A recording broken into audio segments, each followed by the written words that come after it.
Биылғы жылы орталық алаңда ауқымды қайта құру басталды. Оған маусым айының соңында кірісті. Енді бір айдан кейін жұмыс аяқталады. Мұнда енді жаңа жарықтандыру, саябақ 100% жарықтандырылады. 200-ге жуық жаңа тіректер орнатылды. Айтпақшы, кабельде жаяу жүргінші жолдардың астына төселген, және олар ағаштарға зиян тигізбейді. Саябақта суару жүйесі де пайда болды.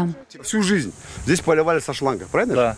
Өмір бойы мұнда шлангпен суару жүйесі болды. Енді автоматтандырылды. Автоматты суаруды компьютермен уақыт бойынша басқарады. Қадағаланатын жалғыз нәрсе ол форсункалар. Ол үшін бір адам қажет. Суды кез келген уақытта беруге болады. Сіздер суару бойынша сұрақты аяқтадыңыздар деуге болады. Толықтай алдағы жылғы көреміз бе? Ана аумаққа 10 000 шаршы метрлік.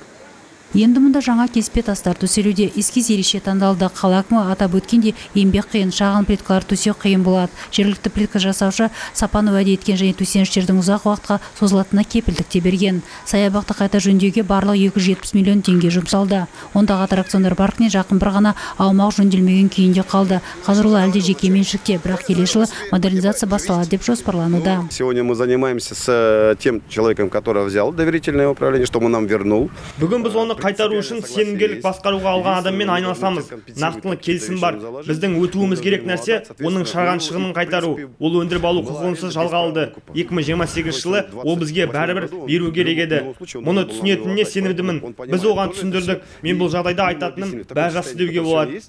Жоспар бойынша мұнда ескі аттракциондарды жаңаларына ауыстырады, бірақ ол келесі жылдың жұмысы.